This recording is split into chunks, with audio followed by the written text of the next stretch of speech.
So, how you doing? Hi. It's a little bit later than the last time we did this, isn't it? Mm-hmm. How you feeling? Good. Feel good. Feel great. Yeah? Mm-hmm. How are your worries? Any worries? Yes, always. Mm-hmm. I've been out of treatment for a year and 8 months. Hair grew back. My hair's grown back, bleached it blonde, got my teeth fixed. Yeah. Anything else been happening in the last couple of years? What do you mean? What else has been going I finished treatment and let's see. I went to radiation. That was very difficult. Got very depressed, morose, actually.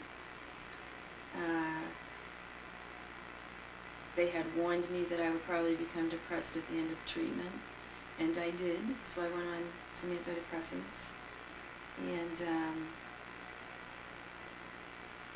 it was a rough time, but I finished it, and then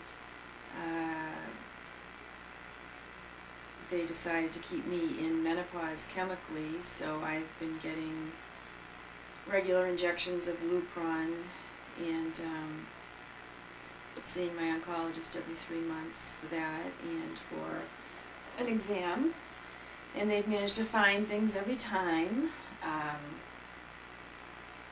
And one year after diagnosis, they thought they saw something, and I had to have an MRI, and it turned out to be fine. And then my tumor marker blood tests that I have every 3 months were elevated, so they made me have a colonoscopy because they thought I might have a new cancer, and that turned out to be fine.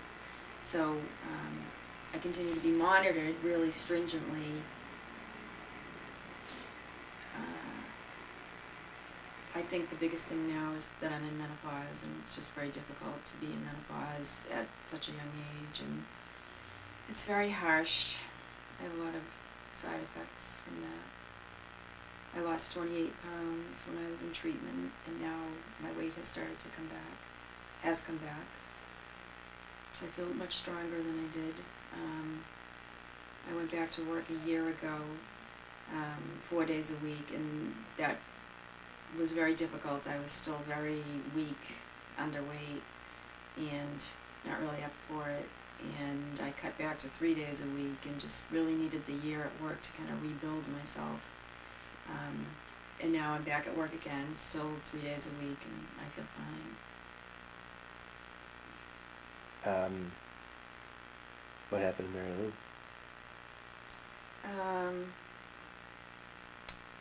When I was in chemotherapy, she found out that her cancer had metastasized to her liver.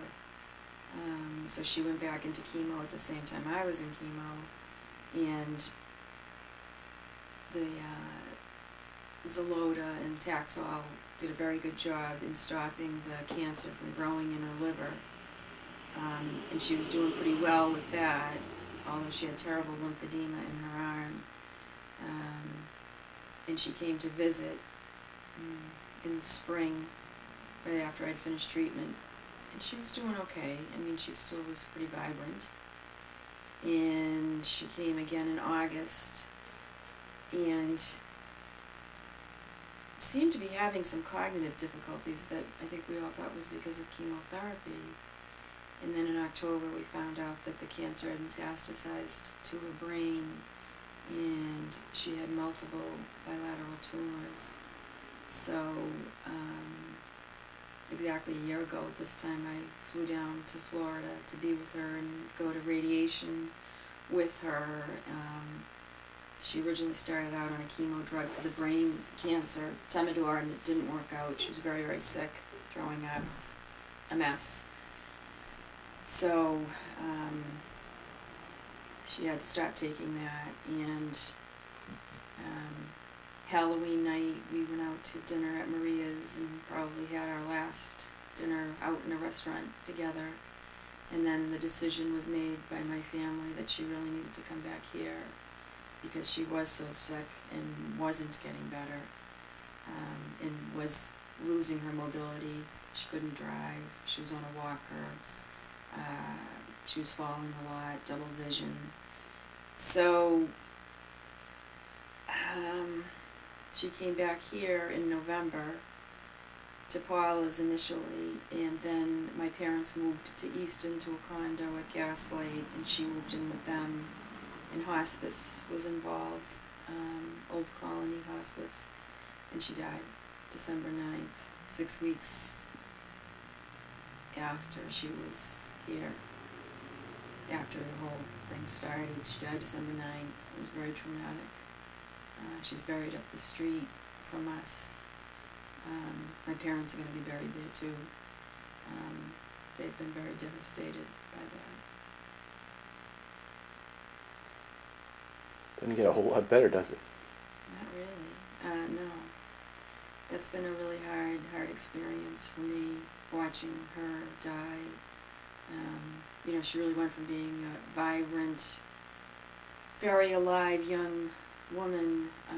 In the last 6 weeks of her life, she just totally declined and aged and became this like shrunken, sick version of herself, and just, it was really an awful experience to watch someone die.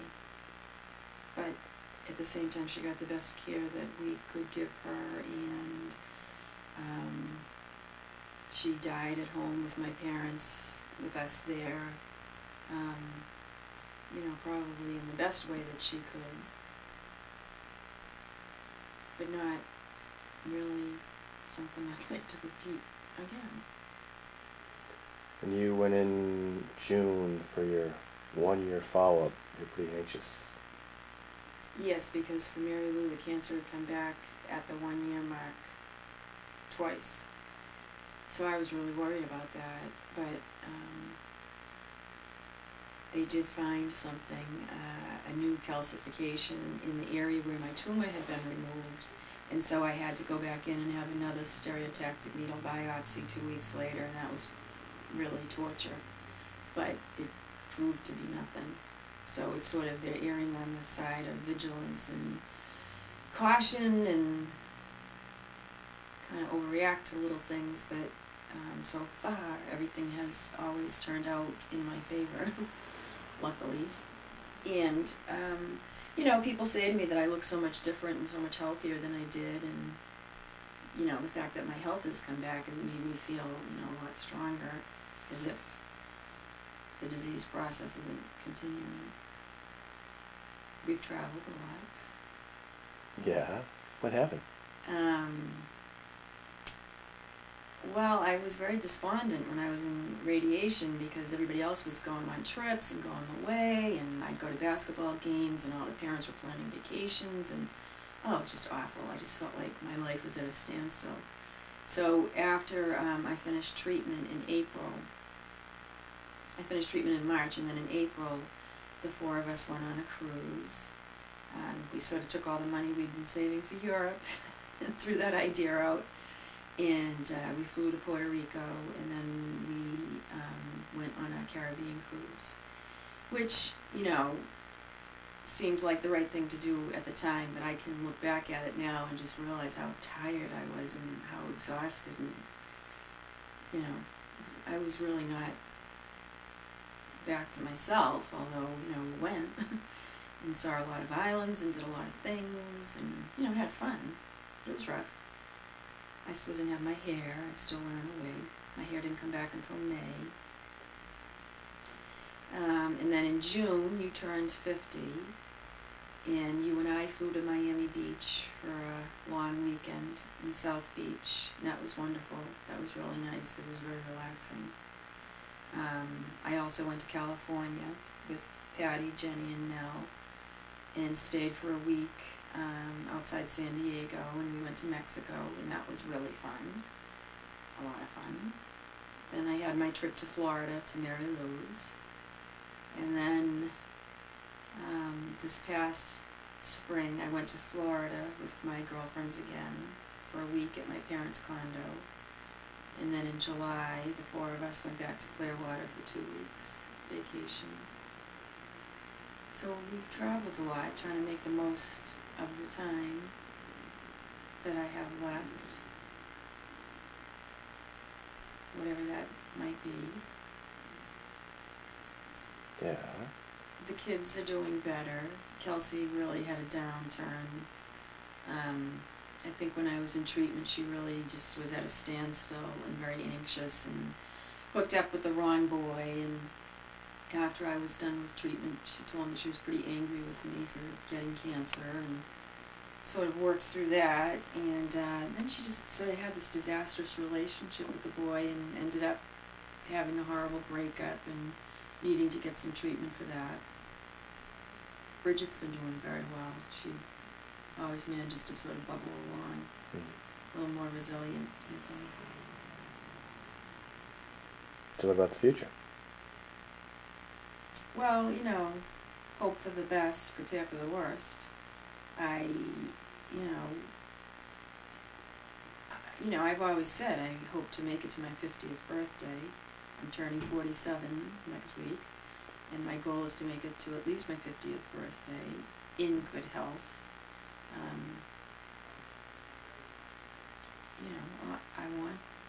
I want to see my kids graduate and go to college and graduate from college and get married and have children. I mean, I want all of those things, and I hope that happens.